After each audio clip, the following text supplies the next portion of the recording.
Assalamu alaikum everyone. Welcome to another Saturday halaqa at the Usuli Institute. We have a great program lined up tonight. 2 surahs, a double feature, Al-Kawthar and Al-Asr. And we have our guest of honor, special speaker today, Dr. Khaled Abou Fadl. But first, a public service announcement. Over the past few weeks, there's been there's only one word for it really, it's a propaganda campaign. There's been a propaganda campaign about this music album. It's called Witness, just so people know here. And nobody's really raised any questions about where this music came from, who the artist is, and well, let's take a little bit deeper look beneath the surface, just see what exactly is going on here. Is this just as innocent as it seems? Is this really just spiritual music, or is it a little bit more? I mean, we can start with the artwork. If you notice, there's 3 birds. Is that the Trinity? We don't know. If you notice also, there's ladybugs at the bottom. There's no man bugs. Is that gender discrimination? Allahu alam. I'm just raising questions here. All I'm doing is just raising questions, nothing more. You know, is there a connection here to some other kind of, Christian propaganda type of thing? None of that's been proven, but it also hasn't been disproven. Just saying. Now look at the track list. The first song is called The Call to Prayer. This is actually plagiarized. The artist here, and I'm not going to call her out by name, but actually plagiarized the lyrics to this song without giving any credit or attribution. Secondly, there's a song on here called The Message. One of the lines says, "Fight it in your heart." You see how she takes the heart, a vessel of love, and turns it into a vessel for violence. Fight it in your heart. This is supposed to be Islamic music, guys, but, I'm just raising questions here again. Let's see. There's a song here called The City of Angels, which is a vitriolic, classist critique against the wealthy of Los Angeles. This is classism at its finest and purest. And we know from the halaqas, from so many lessons, that we should not be criticizing the wealthy. This is one of the core messages that we've learned. But yet, somehow, this has been advertised to us as something good. Now, this is really about, adults can make their own mind about what they want to listen to, but for the children, because these messages can also be harmful to the children. For example, there's a song called Cup of Tea. Do we want to really teach our children poor spelling and grammar? Is this the type of thing that we actually want to? Anyways, there's also a song on here called Tide. Like a song about laundry detergent on an Islamic album. Anyways, the plagiarism happens twice, because also one of the last songs is also the call to prayer. So, everyone is free to make their own decision. And once again, I'm not going to call it the artist by name, because I'm going to keep it civil. But everyone is free to make their own decision about what they want to listen to. But for the children, there are some, there's a song called Unsung Song. That is a logical contradiction. Like, if we teach this to the children, what type of generation are we raising? But yeah, that's really all I wanted to say. I just felt like I was given an opportunity. Allah put me in this position to give the intro this week, and it's for a reason, so I can help correct. Because I'm not going to be silenced. We have to bear witness, and we all know that silence is violence. And if you silence me, then you violence me, and I'm not going to be violenced either.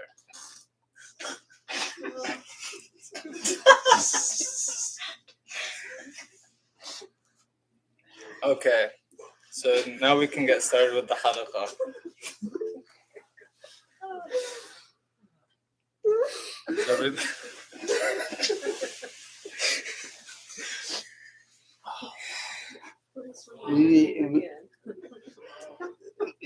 I'm gonna have to consider whether an unnamed someone should have the right to rebuttal at the end of the halaqah. I mean, we have to be procedurally fair after all. We could just let her play her song from last night. Oh no, I think that would be okay. Well, thank you, Rami, for this interesting introduction. Yeah, especially if you silence me, you violence me. Who can take issue with that?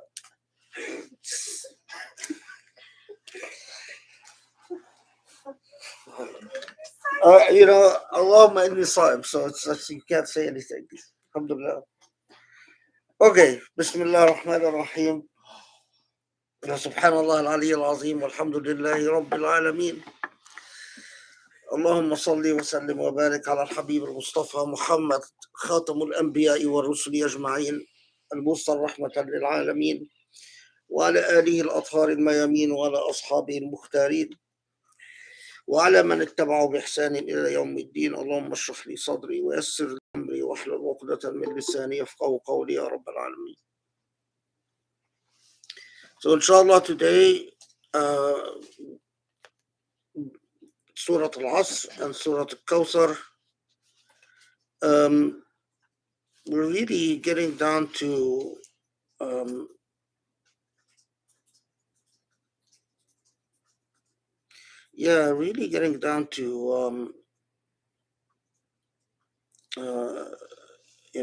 there's not really that much left in terms of the short surah.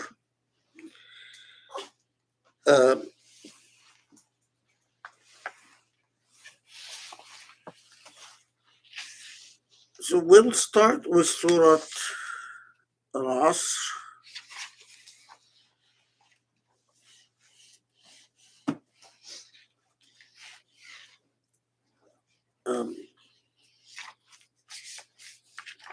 Again, just to facilitate things, let's see how Muhammad Asa translates it.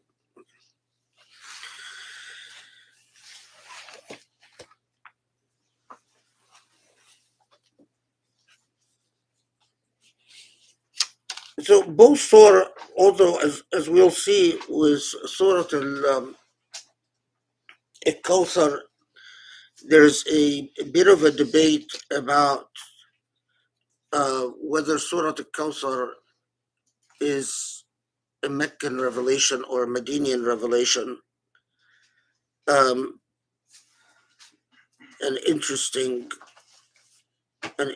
debate, but we'll get to that inshallah. Both surahs, excluding that debate about whether Al-Kawthar is Medinian or Meccan, it is quite probable that both of these surah belong to the early Meccan period. Surah Al-Asr was among the earliest revelations of the Quran. There are reports that it was revealed shortly after Surah Alam Nasrah Laka Sadrak.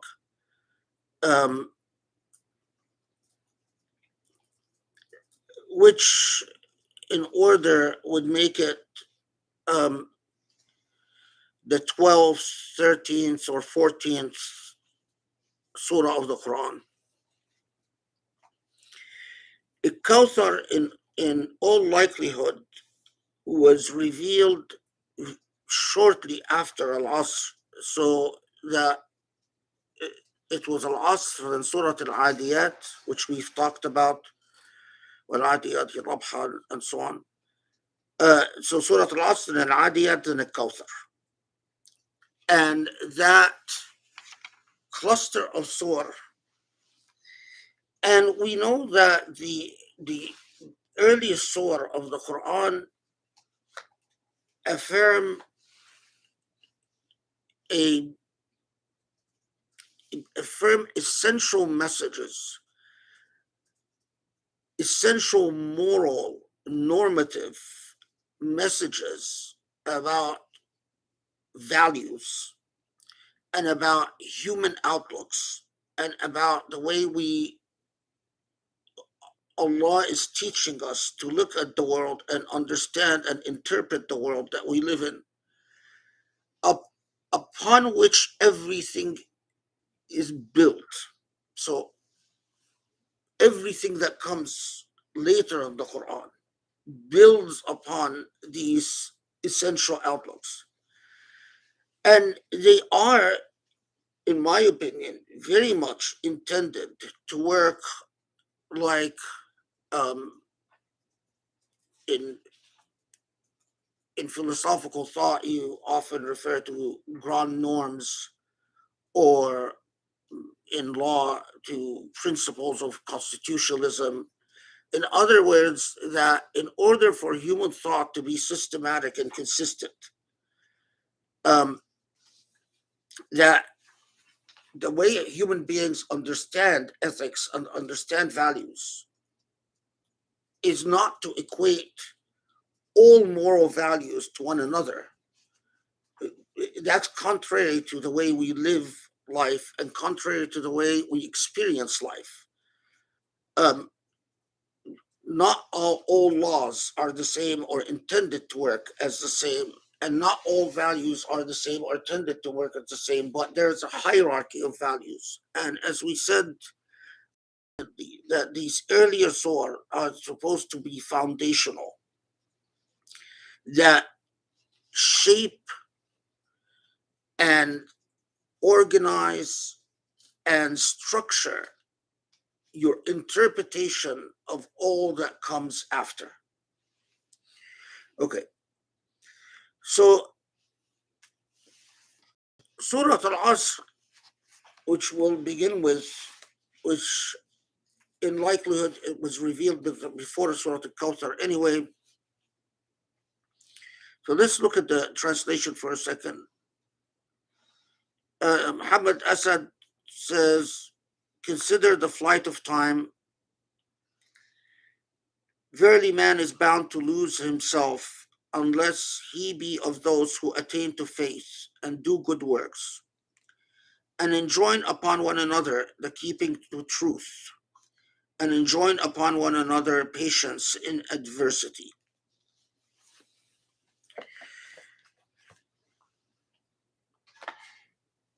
Wal Asr, the term Asr can have a variety of connotations, one of which is, as we see in Muhammad Asad's translation, Asr can be the passage of time, as opposed to, and there is a distinction in Arabic between al-dahr and al-asr, that al-dahr is refers to permanent time, or to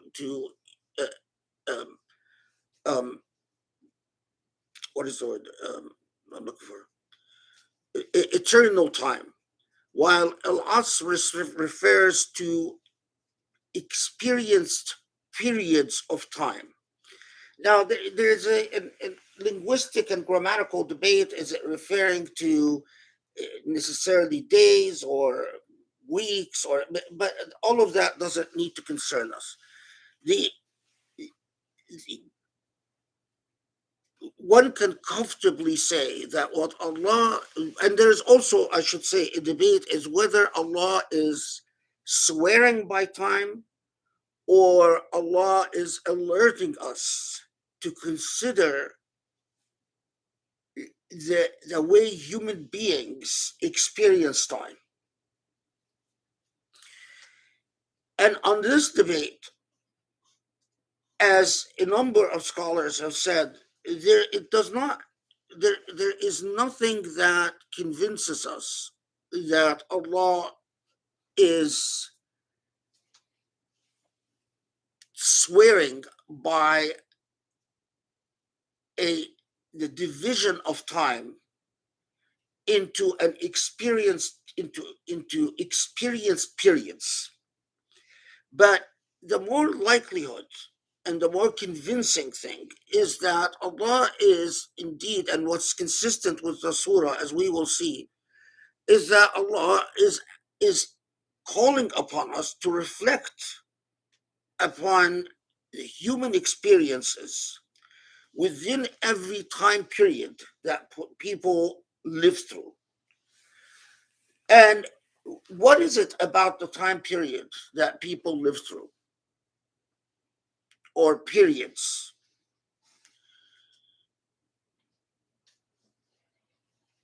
No, every epoch, let's use that word, every epoch, however we divide time, every generational period, every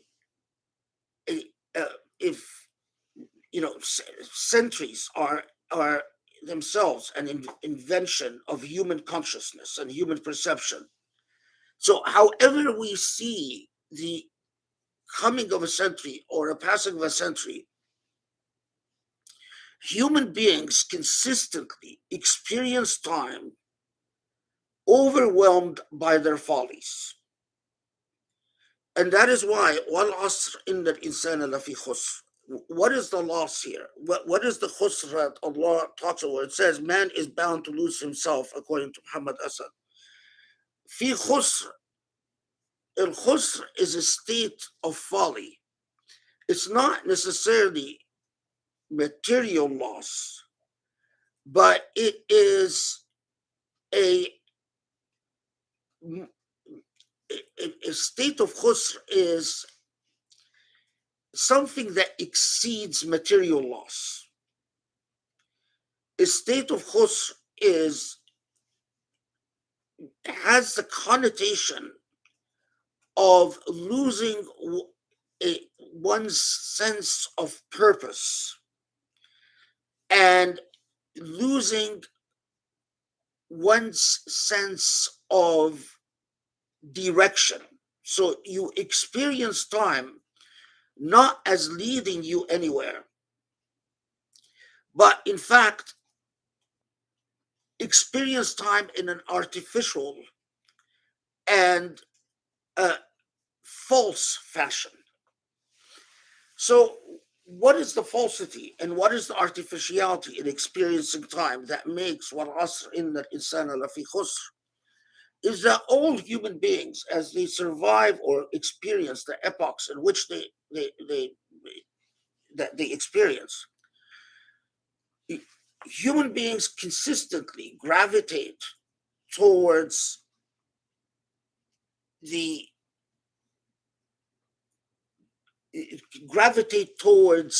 seeing their epoch as unique and exceptional, and again, this is as pointed out by numerous scholars, that as an exception to the moral laws that ought to guide human beings. Why do they see it as an exception? Because the human tendency is to look at the challenges that they experience within a time epoch as unparalleled and unequaled, as something that something that is particular and unique to the generation or the peer people who are experiencing a specific epoch. Khusr, as for as Al-Razi, for instance, in his tafsir also mentions, is that there is an arc to human experience, that you experience the epoch at a certain age with open optimism and a constant sense of a nearly arrogant belief that those that came before you, that you are an exception to those that came before you, that somehow that if those before you have gotten it wrong, well, your generation will get it right. That type of attitude, that hubris, that false sense of confidence, that is quite common in the as human beings attain adulthood, attain rushd. But as you grow older,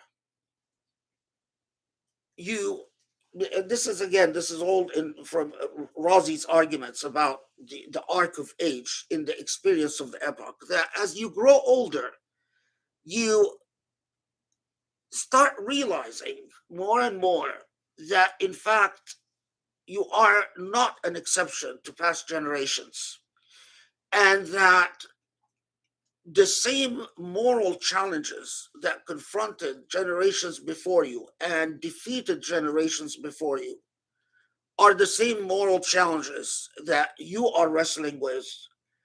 And but by then the arc of khusr has been achieved. In other words, the arc of from the folly of hubris and overconfidence to perhaps the folly of impatience and becoming pessimistic and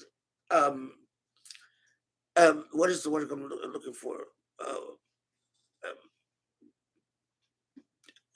Skeptical. Not even not skeptical.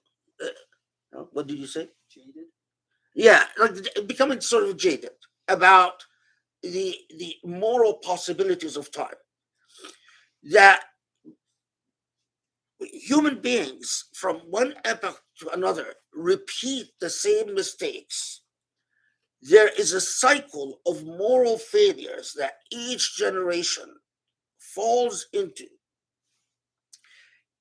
Although each generation arrogantly at least starts out, according to Razi at least starts out thinking that no, we are an exception. We whatever plagued generations before us are not going to plague us. But the fact of the matter is that from a supernal divine outlook, if you look at the way that human beings experience and manage and deal with time, it is, and this is not obviously Razi, but this is, an elaboration of Hashia or a sharh upon, if you will, that, if you look at every generation that experiences things like tastes, like fashions, like perceptions of beauty and art and what matters of taste and so on, each generation experiences it as if it has an objective reality other than human perception and human construction. And in fact, it really doesn't. It is simply a collective human invention. Our view of aesthetics and the value we put at value we ascribe to aesthetics. Now, إِلَّا الَّذِينَ آمَنُوا وَعَمِلُوا الصَّالِحَاتِ. So then Allah comes and says, it is not the subjectivity or there is nothing inherent in Al-Asr, nothing inherent in the epoch of time itself that is either damned or doomed to failure. This, by the way, it taps into an old a theme that you find in Arabic poetry quite frequently, pre-Islamic poetry, where poets looked at time as a foe and an enemy,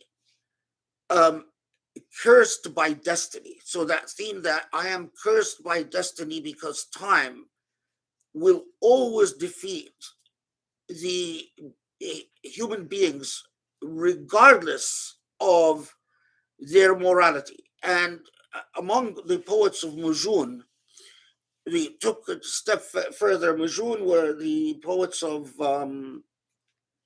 how do you translate Mujun?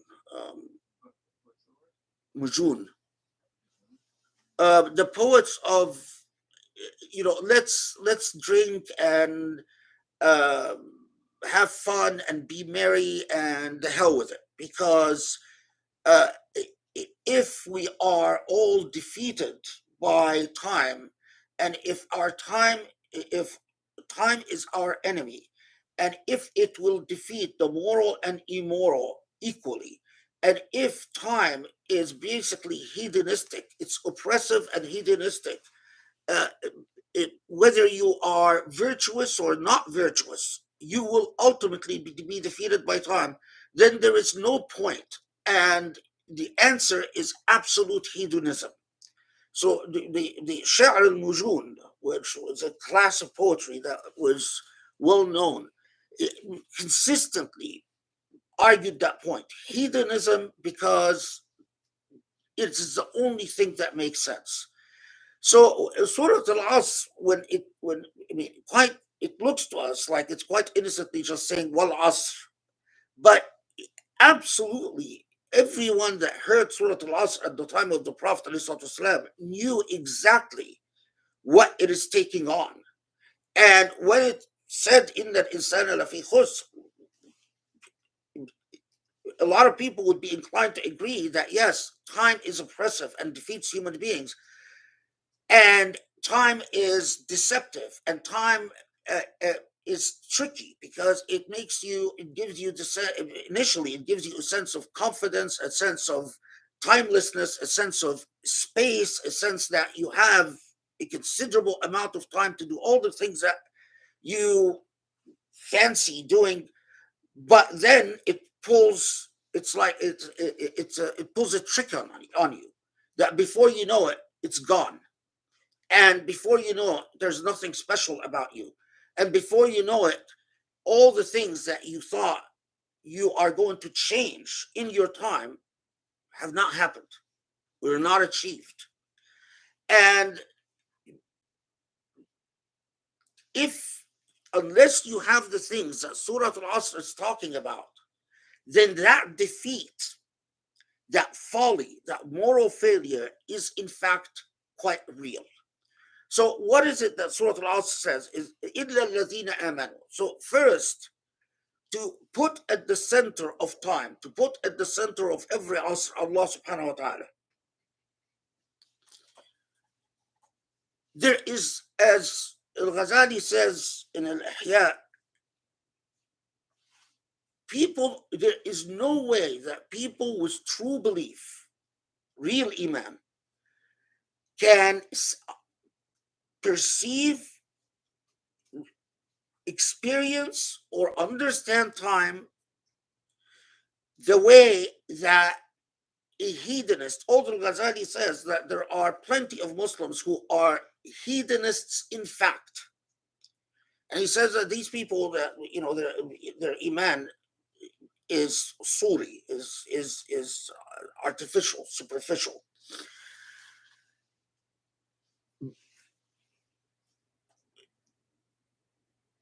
If Allah is at the center of your perception of time, then the very experience of time, the sharp mood swings between overconfidence and despair, between arrogance and being defeated and oppressed, are modified by that very state of iman. Second, وَعَمِلُوا الصَّالِحَاتِ, that hardly needs commentary. That iman without what is the essence of time, believe it or not, as much as modern Muslims have deviated from that outlook, but the essence of time is service. How much service, what defines the quality of living within the paradigm of time, is amal al-salihat, is your actual service, not service to the self, but service to the other. And remember that when Surah Al-Asr is revealed, we didn't even have prayers. We didn't have fasting of Ramadan. We didn't have any of the rituals. So when Surah Al-Asr said, وَعَمِلُوا الصَّالِحَاتِ, everyone receiving the surah at the time understood that what it's referring to is exactly that: human service, doing good by others. The corruption that seeps in later, where people think that what it's talking about, when you hear Amilu Salihat, that what it's talking about is that you fast more days. That's not necessarily Amal Salihat, that's Amal al-Ta'a. And it's salih for you. Perhaps it gives you a few extra bounties, credits with Allah. But it is nothing like the credit you get when you actually serve the well-being of others. There was no salah, so the understanding that the corrupting understanding that comes later, the amal al-salihat, is for you to pray extra. That was completely absent when Surah Al-Asr was revealed. But then we come to the pulsating heart of Surah Al-Asr. And the reason that Surah Al-Asr had the impact that it had in the Muslim tradition, so much so that we are told that many of the companions had embraced a habit that if they ever meet, they would never end their meeting without reciting Surah Al-Asr. That every meeting that they would have, we would be concluded by reciting Surah Al-Asr together. Or the ahadith that in which the Prophet is reported to have said that Surah Al-Asr is equal to 1/3 of the Quran. Of course, my skepticism about these ahadith, but as I said in the past, it is a typically medieval way of emphasizing and underscoring the impact of a thing.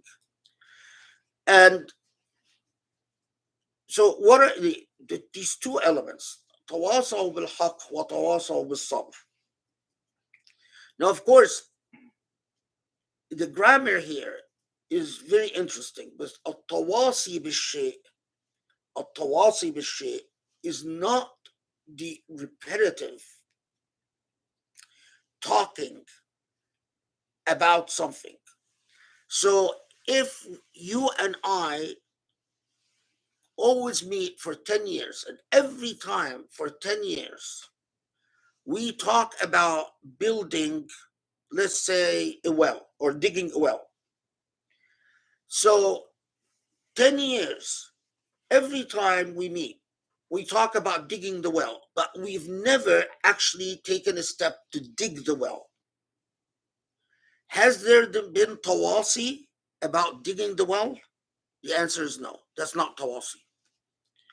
Tawasi bishay is talking about something and accomplishing it, striving to do it. And that is why that expression is so profound. That when Allah subhanahu wa ta'ala says, tawasaw bil haqq, it means it's not just that they sit in comfortable settings and tell each other in abstract ways, do what is right, but they actually pursue what is right. So, التواصي بالحق is a philosophical outlook. It is a psychological and an epistemological meaning system of knowledge. It is a psychological outlook. It is a state of consciousness. It is a state of how you define what the relevance of time and the significance of time, and you evaluate the passage of time. That is a very,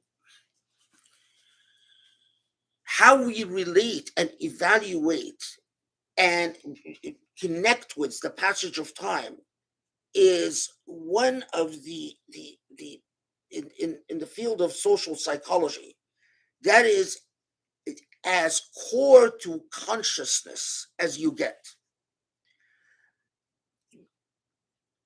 If you look at time as sort of night rolls into day and day rolls into night, and your role as the night and day roll is to sit and to stare at the sky and contemplate the mysteries, so that whether it's Tuesday or Wednesday or Thursday, it really doesn't matter. What matters is what day you've managed to understand a mystery of existence. That's a very different state of consciousness.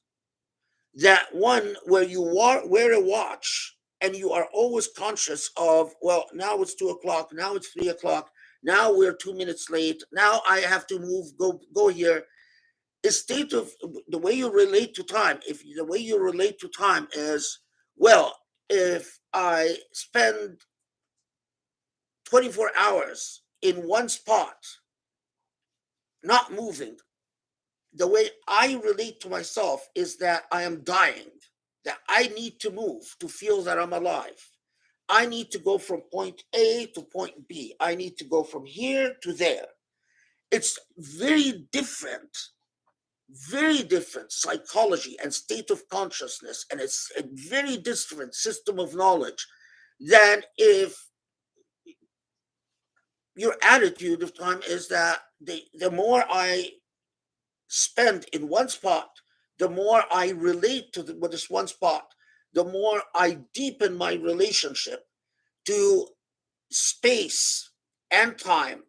And so it is actually a good thing for me to, and by the way, those of you, for instance, who've had any experiences in old countries, if you spent any time in the villages, one of the things you will notice in villages from Syria, Egypt, Turkey, Iran, is all people who are sit in one spot, not talking, staring out in space, and you look at them and you cannot relate to them because you are a very different psychological animal than they are.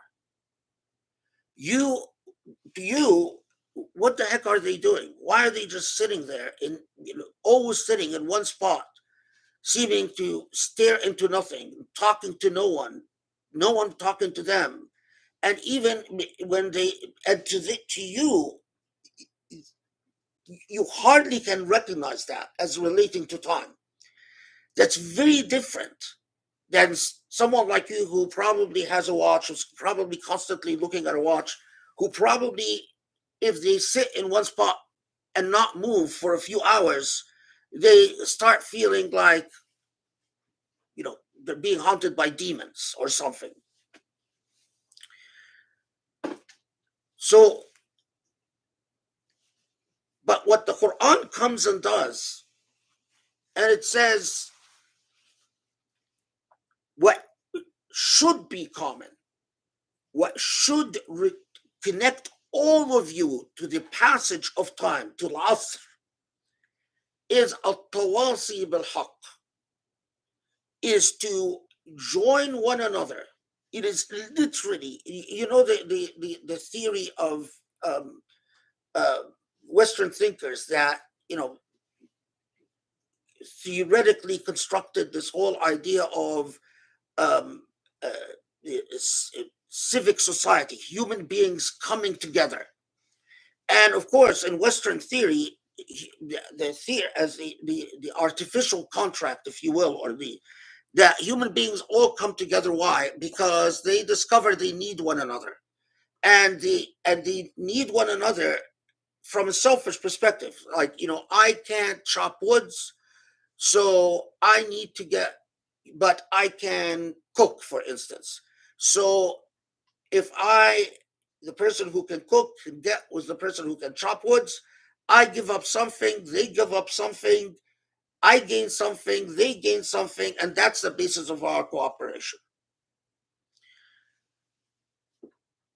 In Arabic, it's what we call an-nazra al-ijtima'iyya, the social philosophical outlook in the Quran is that you come together vowing over a principle, and the principle is the principle of al-haq. Now, al-haq is an all-inclusive term of whatever is truthful. So that's why we call Allah al-haq. Whatever is beyond circumstantialism, beyond contingency, in terms of the rightful status. So what's contingent about justice is how do we strike the balance to achieve justice? But the principle of justice itself is not contingent. So we are always obligated to achieve justice.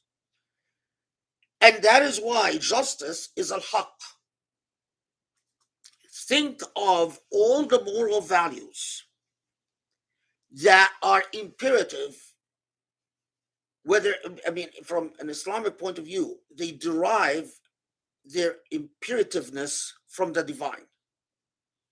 So, for instance, in the Islamic outlook, why is there an obligation to render shahada, bear witness? In the Islamic outlook, because the ultimate haqq, al-haqq al-awhad, Allah subhanahu wa ta'ala said so.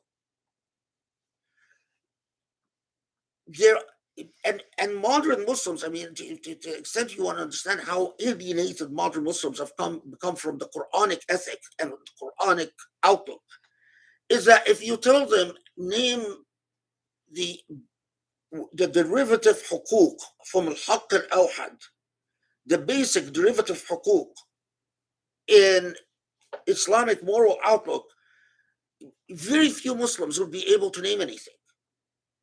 Because it's not a part of the educational system. It's not a part of how we teach them to relate to time. It's not, if we don't teach them that part of the reason, for instance, that in the way you experience time, you don't need to feel a sense of fulfillment as to the way you relate to time. You don't need to feel, in order to feel mastery over time, in order to feel that you have control over time, you don't need to defy your parents. You don't need to be obstinate towards your parents. You don't need to be rude towards your parents. Why? Because you and your parents are supposed to cooperate and work together to achieve al-haq. It's a very different outlook. The reason that a teenager wants to be rude to their parents is because they want to feel that my time is different than yours. And if I'm nice to you, then I'm conceding that your time is like mine, and your failures are going to be my failures. Where I cannot allow your failures to be my failures, and I cannot allow the admission that your time and my time are similar, and so I am going to be rude to you. So to underscore that point, to stress that point, the reason the Islamic outlook comes and sort of turns the table on all of that, comes and says, people, it is not about the amount of ibadah, it is not about all the ritualistic uh, uh, symbolisms that you adhere to. It is about as substantive a concept as Allah subhanahu wa ta'ala is substantive, and that is haqq itself in all its connotations. And a tawasi, why does it say a tawasi? Because it knows that human beings will struggle to recognize al-haq and will struggle to achieve al-haq. But here's the why of tawasaw bis-sabr. Why do you need tawasi bis-sabr? It didn't say wasabiru, and they were patient. No, because the only way that society will persist in the pursuit of al-haq is that if wherever you turn, you find a social bonds being formed around diligence and deliberation. So, give you a very vivid example. Let's say I am on a project to let's say I'm on a project to finish the tafsir of the Quran and publish the tafsir of the Quran. Am I on a project of al-haq? I would sure hope so. That if we are in a dedicated mission to study the Quran and to publish a study of the Quran. Now, if your relationship to time is defined by your cause, you hardly notice, oh, I've been doing this for a year, I've been doing this for 2 years, I've been doing this for 3 years. Oh, it's time for me to do something else. You stay with the cause until you accomplish the cause. But imagine if you start getting bored or frustrated or whatever, and everywhere you turn, your social circles, you say, I'm tired. Oh, I'm bored. Oh, I'm fed up. Oh, and what you hear is not your obligation is to persevere and to be diligent, and to, in other words, the feedback you're receiving is not the Islamic feedback of a tawasi, the sabr, but the feedback that you're receiving is, your feelings of supreme. Your desires is what you should listen to. If you feel bored, you want to move on, then move on. Nothing in the realm of al-haq gets achieved when human beings no longer abound by a tawasi bil sabr.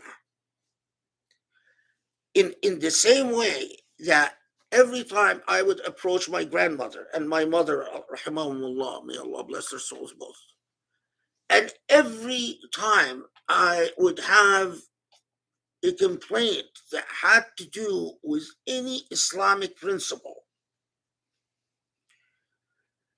this sheikh, I don't get it.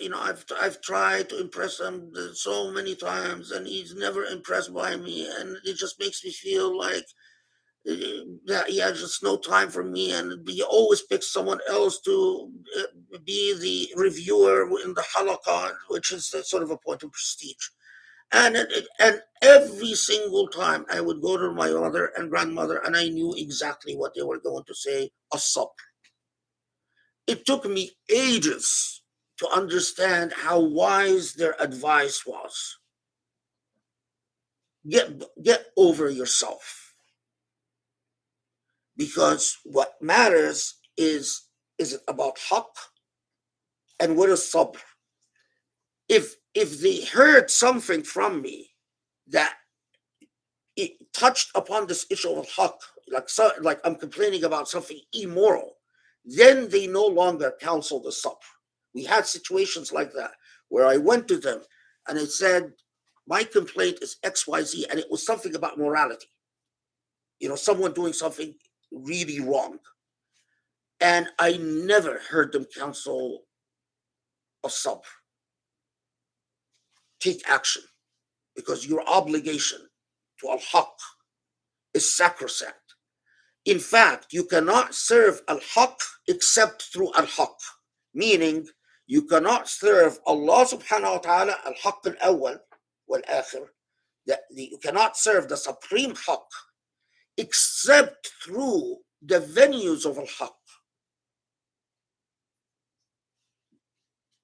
which include, again, to strike upon the obvious, something like justice, something like dignity, karamat al-insan, the dignity of human beings, something like ilm, knowledge, and the pursuit of knowledge. So,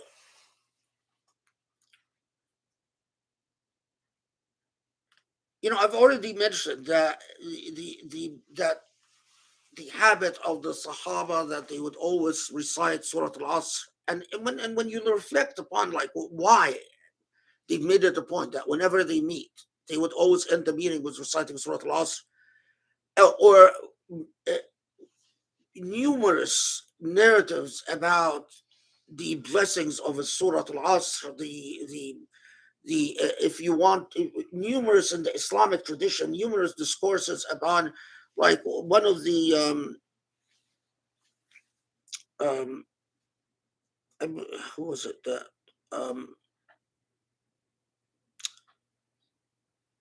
I believe it was Al-Ghazali. I'm blanking. For some reason, when I said Al-Ghazali, and then something sprung in my mind that no, it was someone else, but who said that if that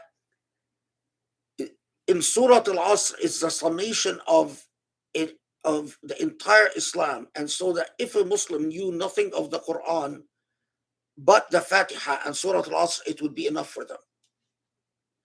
You find a lot of these types of, I would say, love statements directed at Surah Al-Asr in the Islamic tradition. And I think it is because Muslims understood, especially when you keep in mind that when Surah Al-Asr was revealed, the way Arabs related to time, to al-usur, and the concept of Al-Asr was very different. And the way they philosophized hedonism, this surah directly took it on. And especially that when Surah Al-Asr was revealed, there were no rituals that they get. So they understood fully well that when Surah Al-Asr was saying tawasaw bil-haq, it was declaring a revolution in their society. And the Meccans understood it as well. And that's part of the unfoldings of the increasing hostility of the Meccans towards the Quran, and the accusation that it was not just another poet, pushing or peddling his way of life, as there were many of them in Mecca, but that Muhammad was a revolutionary, was upsetting their entire way of life. And it's because of messages like this. Okay, what time is it?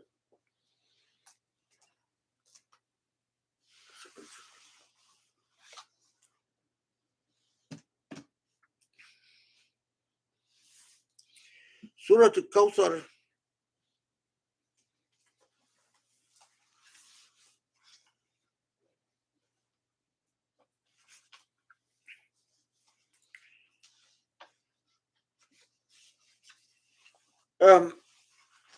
there is a interesting debate about Surah Al-Kawthar.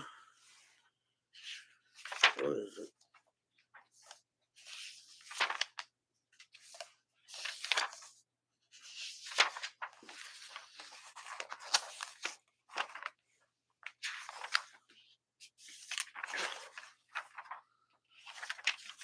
That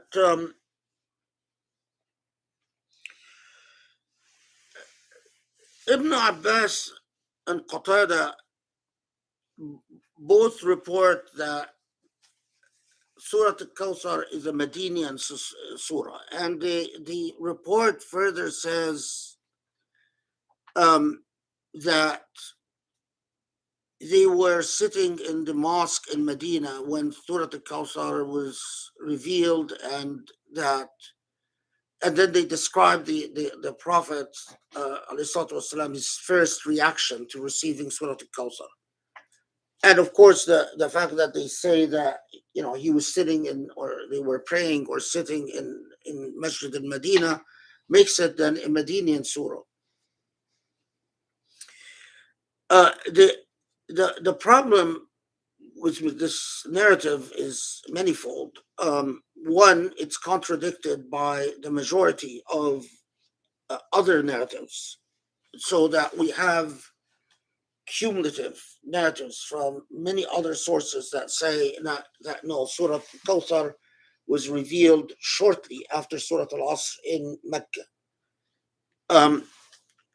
And as to Ibn Abbas, who is a very important authority on the Quran, there are actually two contradictory narratives. One that says that it was revealed as the Prophet was sitting in Medina, or in the mosque in Medina, and there's another narrative, again attributed to Ibn Abbas, in which Ibn Abbas says that Surah Al-Kawthar was revealed in Mecca, and that when the Prophet ﷺ migrated to Medina, all the migrants, all the muhajirun knew Surah Al-Kawthar already, and that it was received by us, the natives of Medina, after the migration.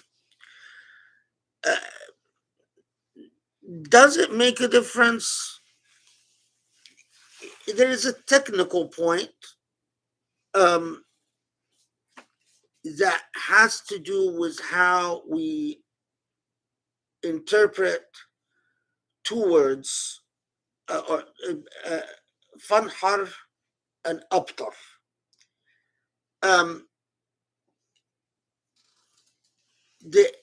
As commentators have said, that if it was revealed in Medina, then it's more likely that the word fanhar and the word abtar in the shani'aka wal abtar should be understood one way. But if it was revealed in Mecca, then they should be understood a different way. I will explain this, inshallah, but then tell you that I don't find this disagreement convincing. I mean, I believe Surah Al-Kawthar is clearly Meccan, and I don't have doubts about that. But I think methodologically,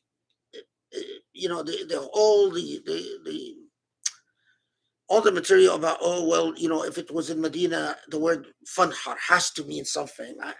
I just don't find it very persuasive, as I will explain. Okay, so the translation, I'm sure, will be straightforward enough, and then we'll take it from there. Behold, we have bestowed upon you good in abundance. That's a Kawthar, the word Kawthar. Hence, pray unto thy sustainer alone, and sacrifice unto God alone. That's fasalli li rabbika, pray unto to your God, wanhar, sacrifice.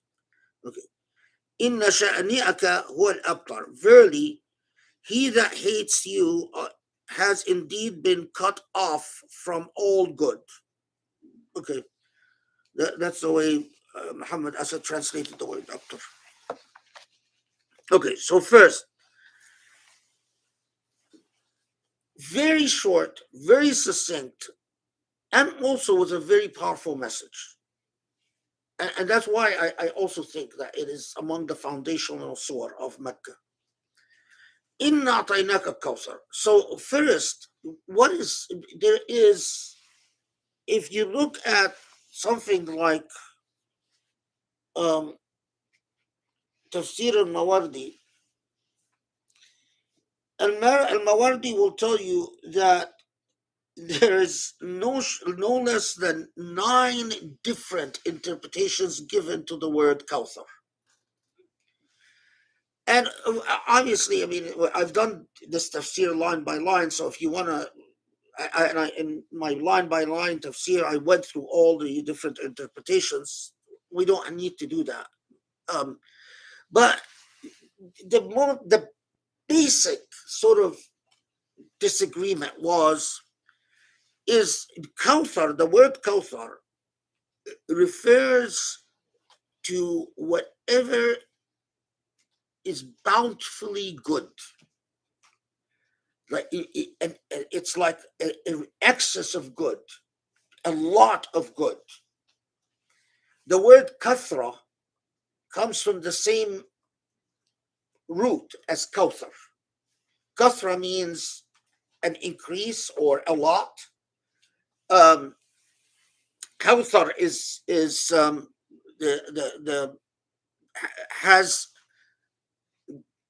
derived from the same root. Okay. So, but what is the Kawthar that Allah is referring to here? It could be referring to what has been given to the Prophet Muhammad specifically, alayhi salatu wassalam. And here, as many commentators have said, the likelihood then it's like saying, we have given you the Qur'an, or we have given you the prophecy. I mean, we don't want to get into all the 9 different meanings, but okay. We have given you the Qur'an, or we have given you the prophecy. We have given you, Muhammad, something that is very special. But those who saw the message of Surah Al-Kawthar as clearly transcending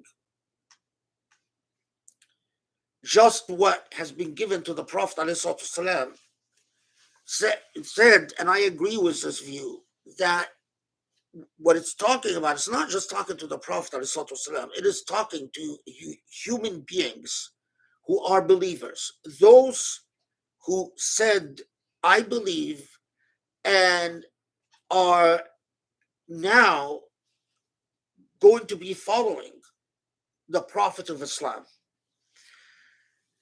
And that sort of existentialist reminder that you human beings have been given a lot, which is consistent with the repeated message of the Quran, Alam naj'al lahu aynayn wa lisanan wa shafatayn wa hadaynahu najdayn, that the blessings of Allah are numerous. Whether, from and a human being avails themselves of the blessings of Allah every second of the day. So the blessings of Allah are numerous. فَصَلِّ لِرَبِّكَ وَانْحَرْ. So there is a principle there. If you truly understand that the blessings of Allah are numerous, and it's the same message that you find in Surah Al-Fatiha. So what follows? What follows is gratitude. And the gratitude takes the form of salah and nahr. And nahr means sacrifice. Here is where the Mecca-Medina debate becomes a bit important or relevant, I guess. Is that those who said that it was a Medinan revelations said when it said fasalli, okay, that's understood, pray.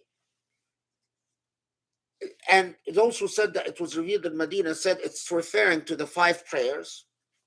Wanhar, they said it's referring to the sacrificing of animals, especially in Hajj. They said the word nahr in the Quran of Medina can only mean nahr, that you engage in Hajj, and that's when you slaughter animals and feed the poor. So they understood this as saying, well, pray and sacrifice and feed the poor. If it was revealed in Mecca, then there is no way that wanhar could mean sacrifice animals, because there were Muslims in Mecca did not engage in animal sacrifice. They wouldn't even be allowed to do Hajj, Muslim Hajj. And so they said that wanhar has to mean the original meaning of the word before it became a technical legal term, wanhar meaning and sacrifice. So fasalli then is worship, not in all forms of worship, not limited to the 5 prayers, because it's revealed in Mecca before the 5 prayers were decreed. Salli means you, O God, worship. And wanhar means that you, O God, in order to fully and truly show gratitude, you must accept the idea that you must sacrifice for the sake of your belief. Now, note that in Mecca, it was very important to start building the psychological readiness and the moral understanding that you Muslims have a long way ahead of you. This is in the first year of the Meccan revelation, and they have no idea what's coming, but Allah knows that an attitude of expression of gratitude through sacrifice is essential if any of this is going to succeed. If they are not ready to sacrifice, but I take the meaning as well beyond the Mecca. I don't believe any system of Iman can work without sacrifice. No cause in human history, in our experience of Usur al-Dahr, of the epochs of time, has any cause ever survived without sacrifices upon sacrifices upon sacrifices. The difference between a school of thought that survived and a school of thought that went extinct is the existence of students that were willing to sacrifice. In direct proportion to the sacrifices is the survival. The difference between a cause that survived or a nation that thrived or an understand or anything in human God's sunnah is that in direct proportion to the sacrifice is the success. So when Allah says فَصَلِّ لِرَبِّكَ وَانْحَرْ, Allah is putting us on alert that if you think that this is about prayer and khalas, you're done. Oh, I'm good Muslim, I pray, which you hear all the time in the backward state that Muslims are in. Well, I'm a good Muslim, I pray. Okay, yeah, but where is the nahr? Where are the sacrifices? Do you actually think that you are entitled to whatever indulgences you tell yourself you're entitled to? Or do you accept that in order to actually be committed and have a system of belief, what is needed is sacrifice? Okay. Inna shani'aka huwa al-abtar. Okay, why does this relate to the Mecca-Medina debate? The folks that said that this was revealed in Mecca often repeated a narrative. Now, who the person is, they're disagreed. Some, said that it was Abu Jahl. Some said that it was Utbah. Others said that it was Abu Lahab. It doesn't matter. But they all repeated narratives that in which reportedly someone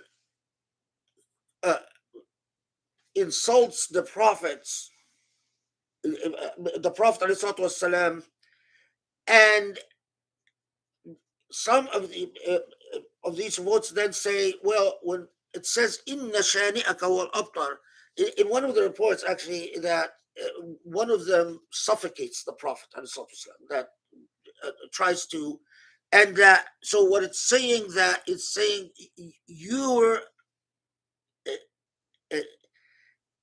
that person who tried to suffocate you is the person who will truly be defeated. And so they say that this is a Meccan prediction, that do you see these people who are oppressing you, or this person that oppressed you now, you don't realize, no one realizes this, but in the future this person will, their fate will be better, will be that they will be killed as or defeated generally, because they have, if it's certain people then they killed, other people that's defeated. Okay. Now there's another very different narrative from the folks that said that Surah Al-Kawthar was revealed in Medina, and what they said is that when the Prophet ﷺ, his male children died, the kuffar taunted him, or the kuffar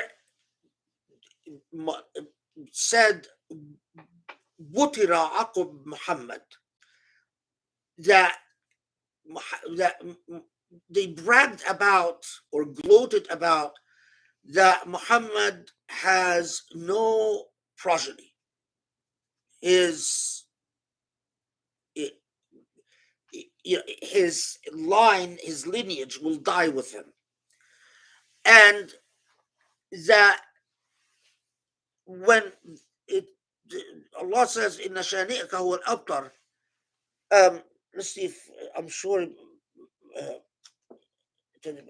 from all, no, okay, doesn't refer to it. Muhammad doesn't. That basically that Allah is saying, this is not what they gloated about, that you are without lineage or without progeny, it's like saying it's actually they are the ones who are the ones of true loss. It's not you who lost your children. It is them who lost their moral cause and their moral direction. Okay, what I understand from Surah Al-Kawthar, I think it's actually very straightforward, that Inna shani'aka huwa al-abtar. You people who will commit, though, to a path of fasalli, of gratitude to your Lord, wanhar, and sacrifice for your Lord, Allah is alerting us to a cosmic truth. you will inevitably have your persecutors. That when Allah refers to shani'aka, and as we said, that I believe it's not just referring to Muhammad والسلام, but it is to all Muslims in all ages, in all times, that saying, I know that all of you, by virtue of the fact of accepting the very dynamic, the very equation of I am cognizant of all the blessings that Allah has given, and I choose to respond to these blessings through gratitude and through sacrifice, that you will have your persecutors. You will be shani'aka. There will those who will target you and persecute you. But it is also an article of faith. And because it's extremely challenging to actually believe it and internalize it, that as an article of faith, you must believe that true power, true strength, true victory is in Allah subhanahu wa ta'ala and not in your persecutor. Inna shani'aka huwa al-abtar, meaning that who persecutes you is the one who is truly, in truth, defeated. Now, I take that a step further and say whether that defeat is in a material way. Okay, let me give you a very concrete example. I believe every time the Israelis murder, because they every single week now they murder Palestinians at will. Every time they murder a Palestinian, they assassinate a Palestinian, their defeat becomes deeper and inevitable. It is this is when you are, yes, and that's where a tawasi bis-sabr, because if you don't have sabr, you will despair and say they will never be defeated. This will never change. Immorality, my faith in God has to tell me immorality has to be defeated. Whether I see it in my time, and that is why if I actually care about someone, I tell them don't be immoral, because you are defying sunnatullah fi kawn, you are defying Allah's sunnah. Your defeat will be inevitable, whether I live long to see it or not. So if I actually care about you, that's why, for instance, when I see injustice in Muslim countries, it bleeds my heart, because I know the consequences of the immorality of justice is, whether it happens now or in the future, destruction. You can't just keep it is impossible. No people in history have continued a path of immorality and injustice indefinitely. It catches up with them, because it is Allah's sunnah that it will catch up with them. So alhamdulillah, that is Surah Al-Kawthar. Now we have a bit of a conundrum. We can have Rami come back, continue his warnings about whatever he's obsessed about, or we can give Witzke the right to rebuttal. You want to rebut? Oh my God, Witzke has wants to rebut. Okay. Alhamdulillah, I am stepping out of this. Assalamu alaikum, everyone. I am now silenced. No, you will not be violent. And according to Rami, I'm also violent. This is Witzke, everyone. Assalamu alaikum. Am I sitting in the right spot? Yes. No, wait, your camera. Can you adjust the camera and also the other recording camera? It's adjusted. Yeah, we're fine. Also, are we going to do a Q&A session? After the rebuttal. So I just took a little moment during this wonderful halaqah to try and reflect upon the lessons of the surah and use them to process this experience of the introduction. You speak your hate, but at what cost? See, fleeting, empty words by time will be lost. Sit yourself down, ask, what takes up my time? Is it God? Is it truth? Or just games and rhyme? The blessings you've been granted are too numerous to count. You're blessed with love and talent in an abundant amount. Instead of bringing others down with such harsh and cruel play, be grateful, sacrifice for truth, lower yourself and pray. Time is on your side. Truly, it is not too late to change your mind, hear your heart, and elevate your state. Either way, my brother, I thank you today for the test you offer me, helps me stride in patience way.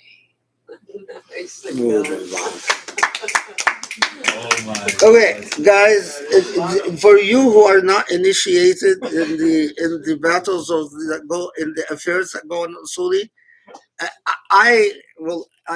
Rami will never admit this, not on threat of death, but he actually loves Witzki and greatly admires her, and Witzki loves Rami and greatly admires him. This is all just jostling between brothers and sisters, and poetry. So, don't like don't freak out if you think that the world is coming down and life is ending and things like that. So just put things in. Okay, and Witzki after Tarawih yesterday recited an unbelievable poem about her relationship with Allah, and it just I don't know how that just comes up with this poetry out of nowhere. Yeah, subhanAllah. Just a gift, a true gift. And Rami's gifted in poetry in other ways.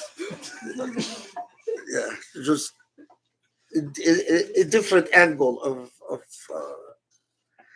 We want to hear Whiskey's poem what poem? from yesterday, the one you talked about. Oh, do you have it? Okay. Not the song, right? Yay! No, not the song. Not the song, not the song that took down Rocky.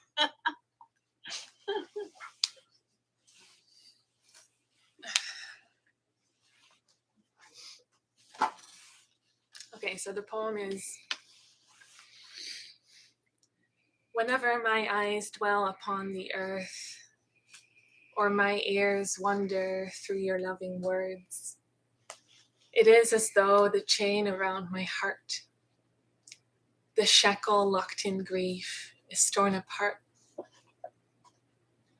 For I remember when I see the trees, or taste the sweetness gifted by the bees, or hear a melancholic melody healed and embedded in your harmony, that I'm a fool to think you're far from me. You're closer to my door lock than its key. You're closer to my heart than its own beat. You're closer to myself than I can be. Beautiful. Nothing happened. No books destroyed? Just an accident style. Thank you for sharing. That was amazing. A beautiful poem, subhanAllah. Okay, because my wife insists, any questions? Do you want to handle the Q&A?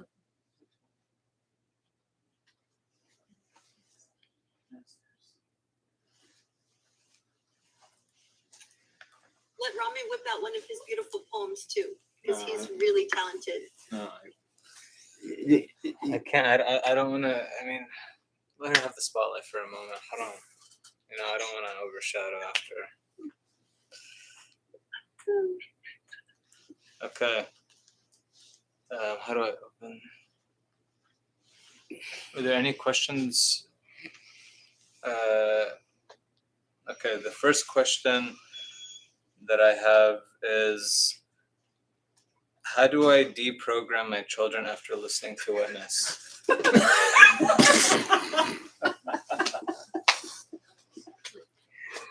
Who's that question from? It's anonymous.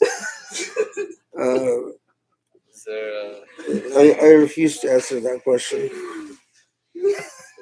I refer them to Rami Khoja. Okay. Are there any questions from anyone here? No? And there's no questions from the chat. Is there anything from YouTube besides what you sent me?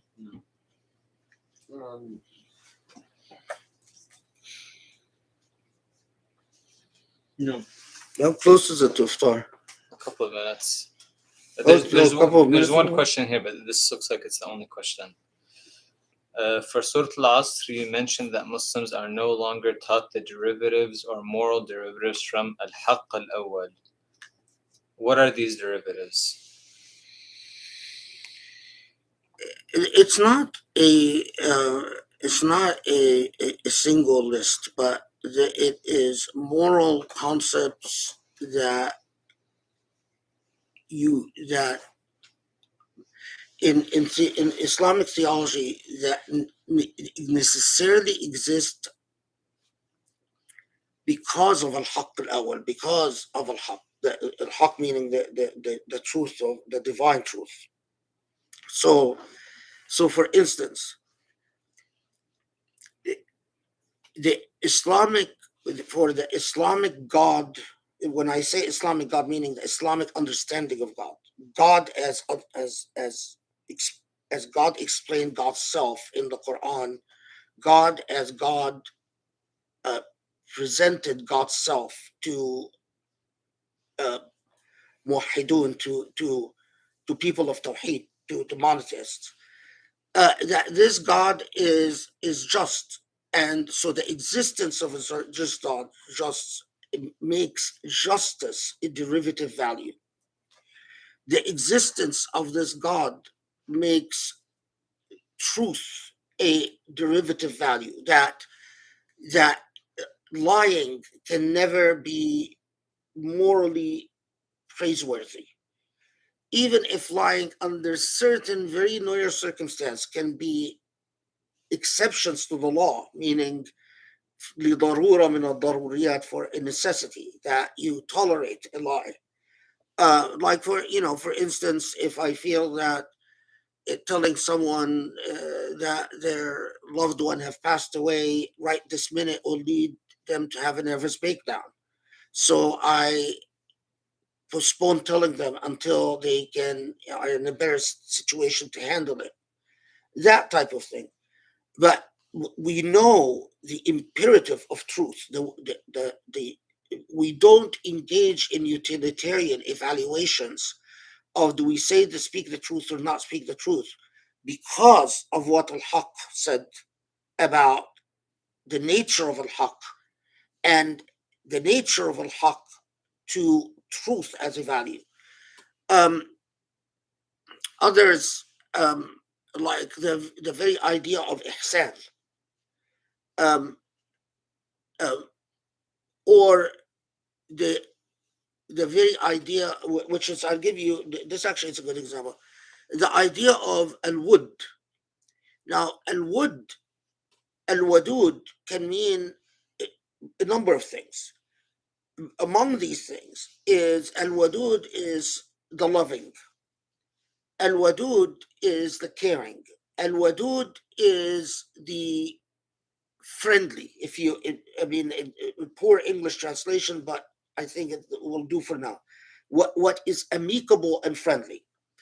So if you take the understanding of al-haq out, we might, and in fact, in secular philosophy, they have very serious philosophical debates about whether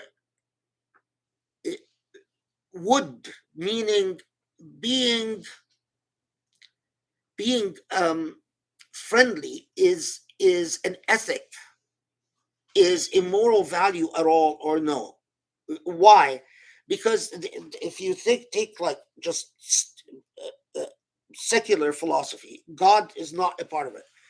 You'd say, okay, let's say you have two neighbors, and this, of course, because they're debating what they learned from Christianity, that um, do you have a moral obligation to seek out a friendly relationship with your neighbor, to actually sacrifice your comfort in order to further friendly relationships with your neighbor?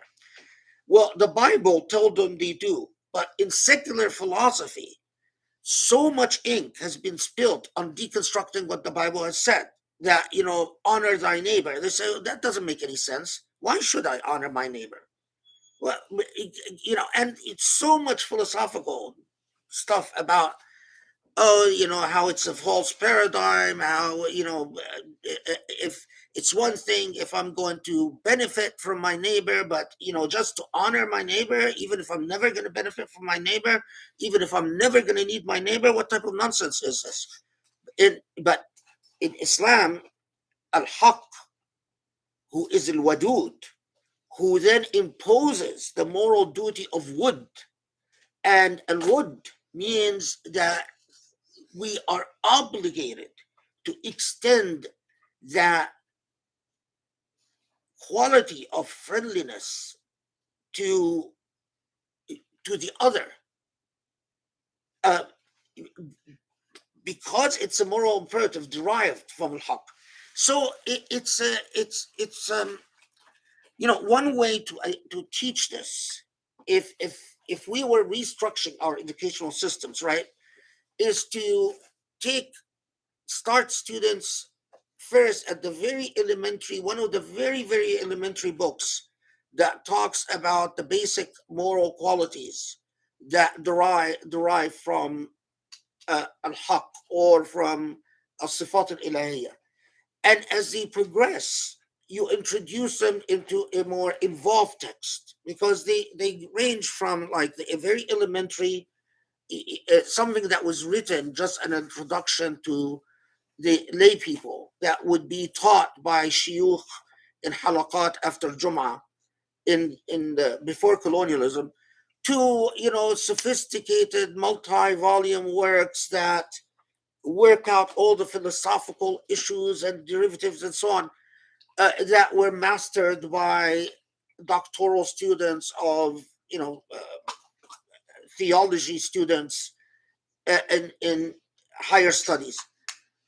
Uh, all of that is, Muslims don't realize that in the colonial era, which, remember, lasted several hundred years, so we're not talking about 10 years or 20 years, you can completely erase the way people think in a few hundred years. And in the colonial era, our moral philosophy became thoroughly Western. And when we tried to Islamize, we created this sort of weird animal that is neither Western nor Islamic, a hodgepodge of the Western colonial morality that we learned through 300 years of brainwashing, to our attempts at Islamization that often never exceed reading Riyadh al-Salihin or reading just a book of hadith. Do you think the book of hadith is somehow going to undo centuries of moral brainwashing? Obviously not. It can't. And so, ask yourself, why is it, for instance, that my grandmother, who still, grew up under British occupation. But even then, my grandmother, it was the most, she would always have me send me on errands, me and my siblings, obviously, for to serve our neighbors. The idea that our neighbors would want or need, and or that we can just spend our life oblivious to what our neighbors are going through, it was just as immoral as you can possibly humanly get. If I, as a child, would say something like, "Why do I have to go get them bread? They're just our neighbors." Oh my God, it would have been the end of the world. Sadly, I have to say, look at, I don't know anyone in my generation who's like that anymore. It's gone. You know, it's not like you go to Egypt and find it. You might find it a little bit, but Muslims have, especially once they bought into the lie of independence, post-colonialism. Now we're free. And they really thought that now that they're free and stopped fighting colonialism, that somehow they can just very easily regain their Islamic morality and identity just by virtue of, going to Jummah prayer and hearing a khutbah, or turning on a TV program that is approved and sponsored by Wazarat al-Awqaf, the Ministry of Religious Affairs. But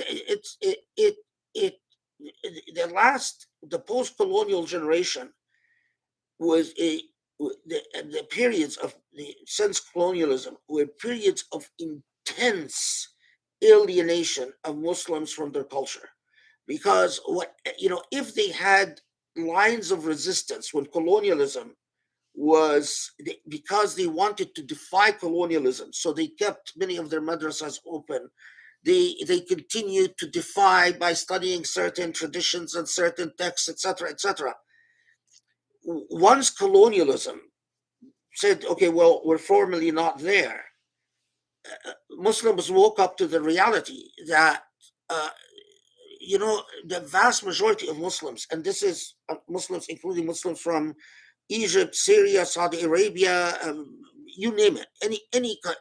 Do you think just because they're raised speaking Arabic, they can actually read these books of Torah? They can't.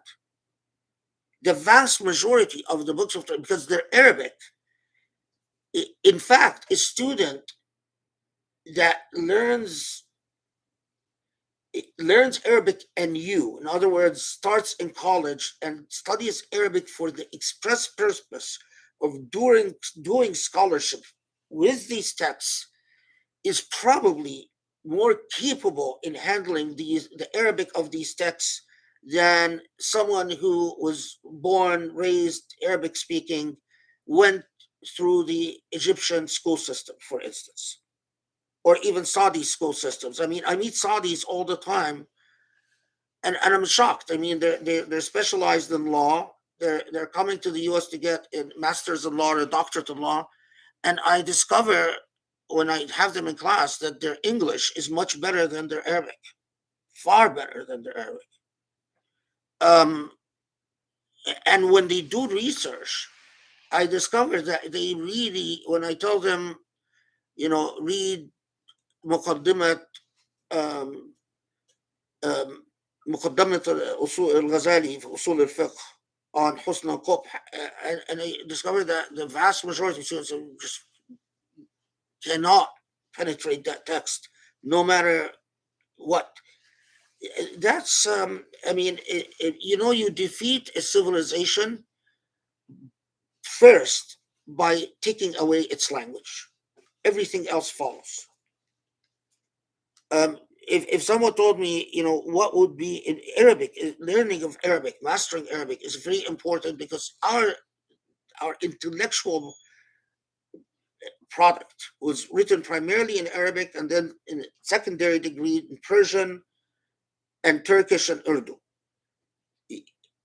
So Arabic and Persian, Turkish and Urdu is the kernel and essence of saving the Islamic civilization.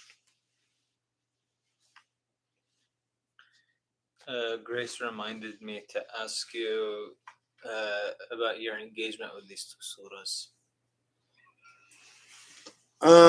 This was a very beginning of the process. Al-Asr and Al-Kawthar, very early on, and so you even notice in my review of them now, because I reviewed my notes, I was still a little bit over influenced by the tafsir tradition. So you notice I would say, oh, there's how this is Medina. Those are said it was revealed in Medina. Those are said revealed in Mecca, and here's how it affects the meaning. And but they were necessary steps along the path, because, for instance, when you realize from just realizing, for instance, how cumulative the reports that a lot of the companions made it a point to, whenever they have a meeting, they always recite Surah Al-Asr. I knew that these people were not like us. They didn't just, recite Surah Al-Asr and then, the next thing they're doing has nothing to do with these people took the words of the Quran very seriously. So, I spent a lot of time reflecting upon what would produce that social habit, and why particularly Surah Al-Asr. And then as you read more and more, and you read particularly the adabiyat Surah Al-Asr, meaning like the way Surah Al-Asr influenced poetry, the way it influenced prose, the way it that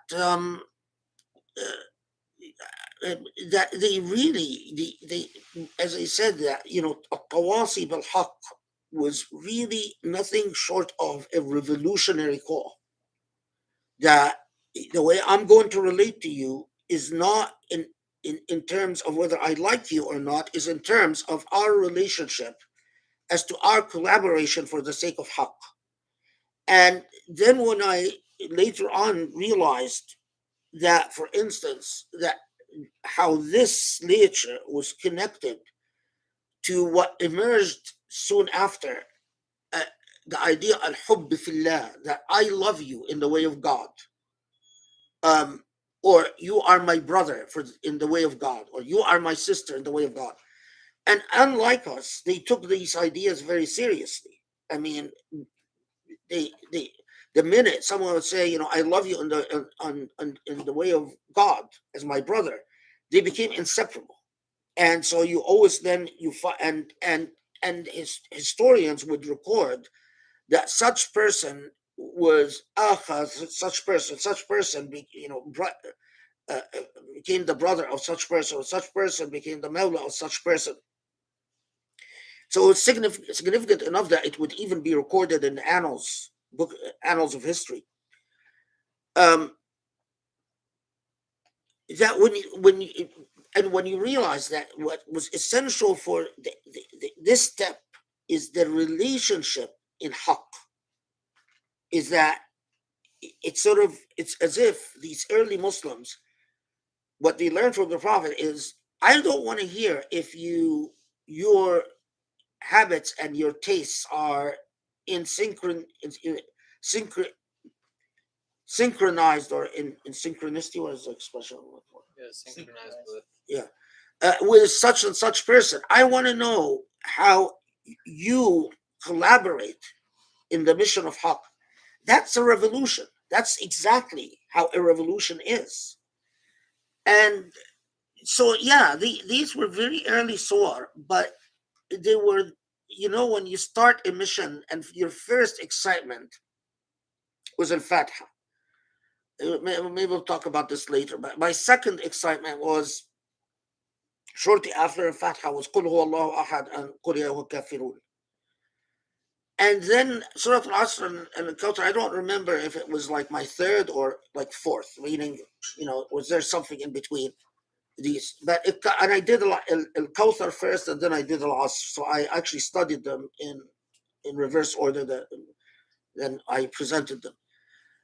But as you're studying these short surahs and you're praying on them, and your prayers are being answered, and you get these flashes of understanding and comprehension, your confidence builds up, your excitement builds up, your addiction builds up, your obsession builds up. Yeah. So these are my memories with these surahs. We have one more question. I wanted to ask, actually, before we get to that one. It's been a long time since, but from what I remember is that when the Mufassirun, when they're commenting on Wanhar, they're referring to sacrificing a particular type of camel, like a very expensive camel. I mean, do you want to comment maybe on? Yeah, I mean, these are. I believe in the line line by line tafsir. I talked about this. I mean, there are material about Wanhar means that when you sacrifice, you face the qibla. That Wanhar means no, you sacrifice certain types of animals. That Wanhar means. Some have even said Wanhar means the way you put your right over your left in prayer. I mean, so the range is. But I mean, if you're interested in all this range and why, then listen to the line by line tafsir. I've spent a lot of time looking into why they said this and why they said that, and it's none of it is. What it all lacks is a relationship to a moral message of the surah, and Nahr didn't come into the picture, and I believe that's why some of them insisted that this was a Medina revelation. When I absolutely convinced that it's not a Medina revelation, to try to connect the word Nahr to what it later on became known as the practice of Nahr in Hajj. I think it's forced. And I think Nahr really at that time meant in Mecca, early in Mecca, it just meant sacrifice. My question about that was, because from what I remember reading, that there was, I mean, that there was a practice of Nahr. People before Islam used to sacrifice animals, but my question is, like, using the specific word Nahr for sacrifice, does it actually convey the meaning that the sacrifice that you have to be prepared to make is going to be a very costly sacrifice, not just like. I didn't actually think of that. Maybe you're right.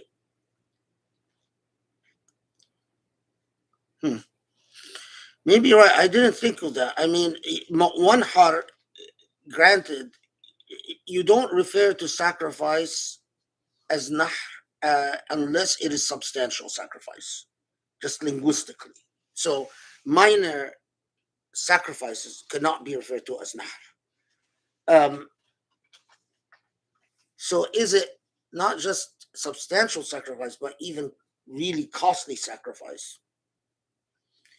I mean, if considering what Allah was preparing Muslims of Mecca, knowing what they're going to face and preparing them for it, it would make a lot of sense. But I would need to think more about that, because I had a thought about it before. It makes sense to me, but yeah, I would need to look into it. Okay, the final question was from the YouTube chat is, my question is, how do I reconcile my want for financial freedom yet not become attached to it? I understand wealth is temporary and that we should not let it get in our hearts.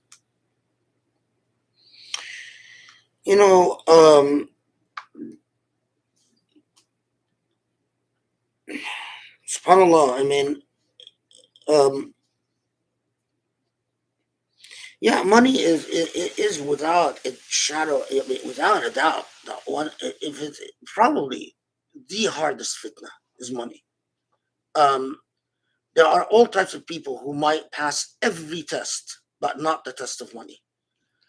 And I remember my grandmother used to uh, tell me a story about um, a someone that apparently they knew growing up, who um, was, a very decent human being in everything, but except his relationship to money. And the day that uh, he lost a substantial amount of money, he apparently suffered a heart attack on the spot and died. And like um, it's- that some people, their relationship to money becomes truly. So how do you try to guard against that? There's only, other than prayer and dua, but nothing is as effective as giving, as forcing yourself to consistently uh, engage in sadaqah, meaning to give away. It is the desire if someone is living precariously, meaning they want to keep a roof over their head, and they're barely able to make it, or they want to just be able to know that they have something that will continue paying for their medical bills as they grow old, uh, if they whenever they need medical help, because they know they don't have anyone who's going to step in and help take care of them.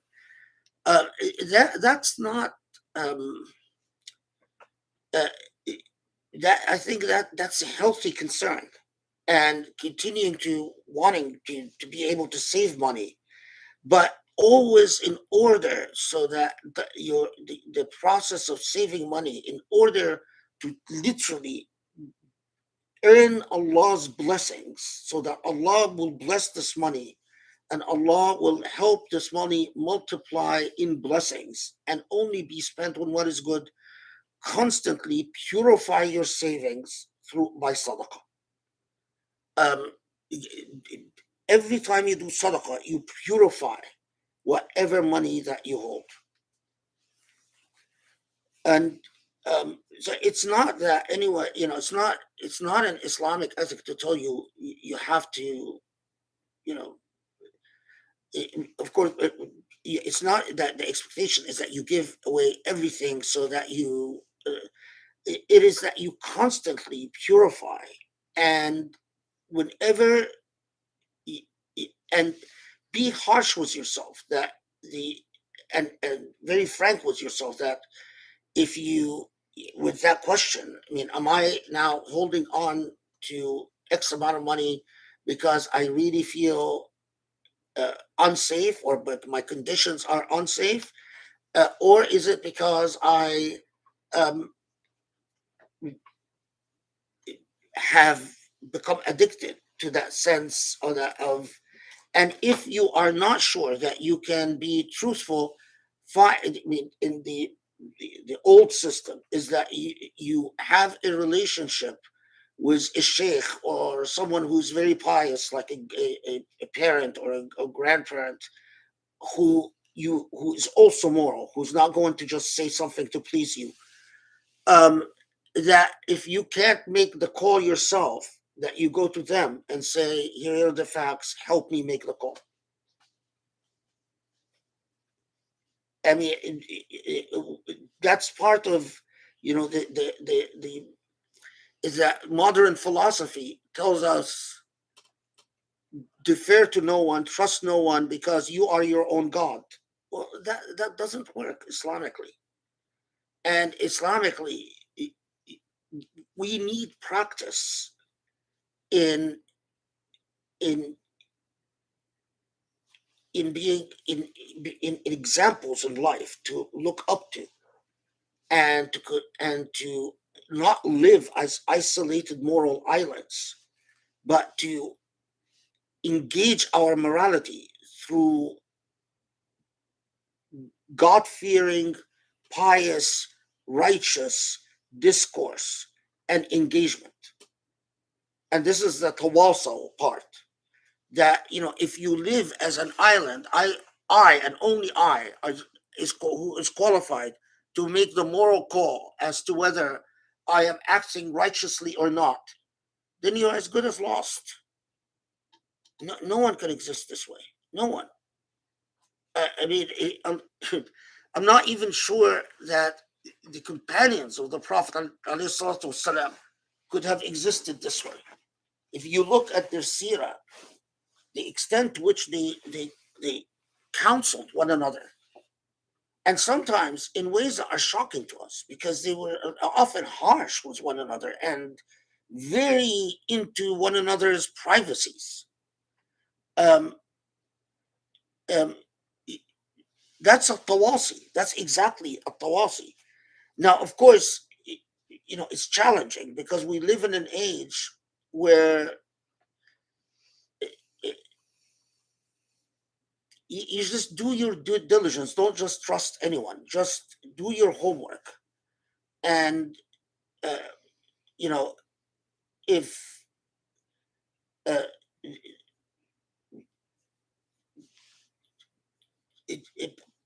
trust is like, when they say free speech is a social habit, responsibility in handling free speech is a social habit. So is trust.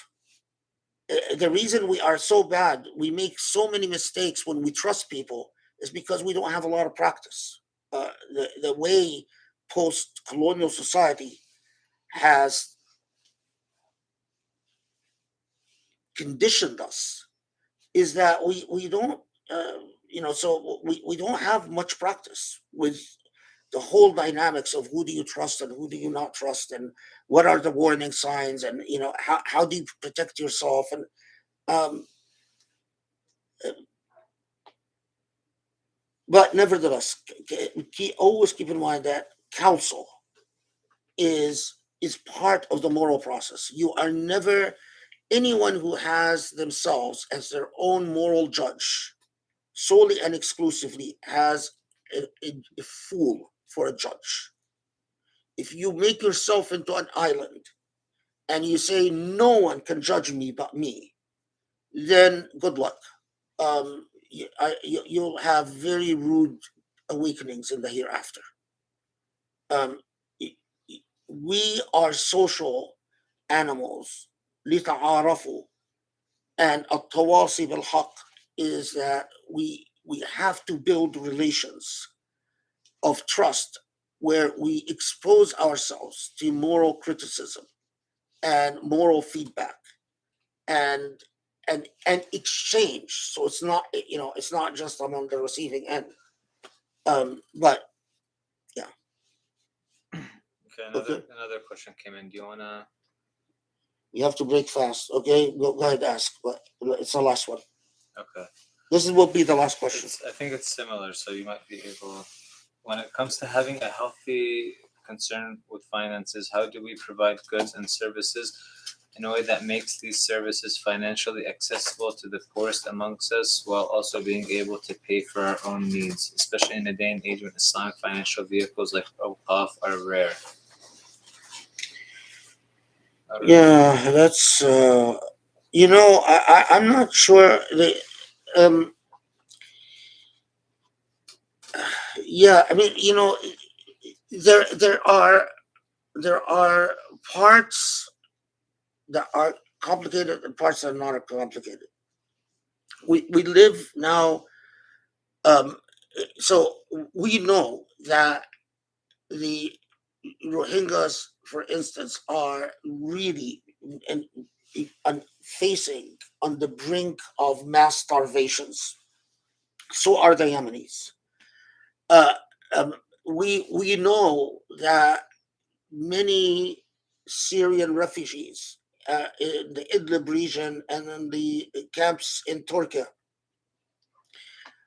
because of the shortage in resources are at risk of human trafficking, because what happens is that they're so desperate that when human traffickers show up in Turkey or in near Idlib, in the refugee camps near Idlib, um, and then they go into these, spread in the refugee camps, that there are jobs open. People are so desperate that they will force themselves to believe that there are actually job opportunities, as in restaurants or servers in Turkey somewhere.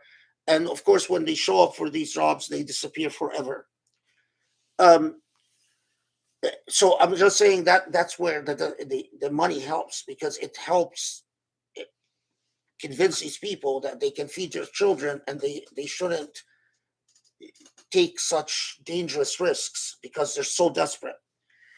And the venues to give money to causes like this, especially through international humanitarian NGOs, is the most safe way, because they don't turn the money over to the Yemeni government or to the Syrian government. Um, uh, Organizations like the Red Cross or the Red Crescent or so on. So that's one realm of charity, that and sadaqah.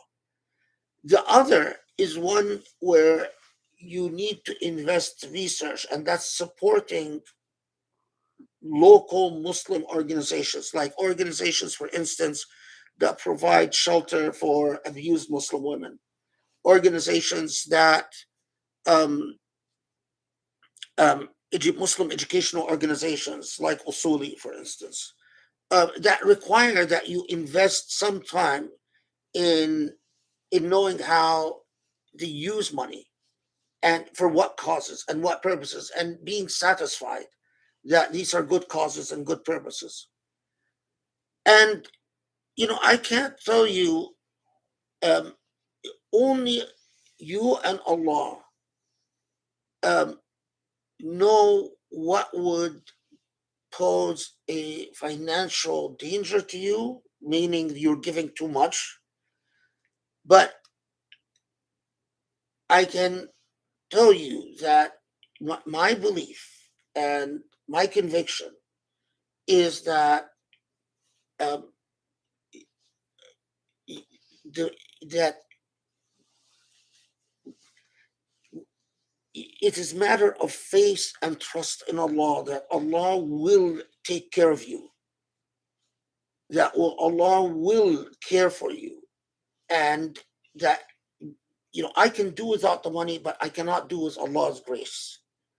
Uh, I can I can afford to give away the money, but I cannot afford to give away satrillah, that divine blessing that comes in the most unpredictable, unexpected way, and saves me. And that is a and the more from experience, the more one sacrificed, the more that sense of tranquility and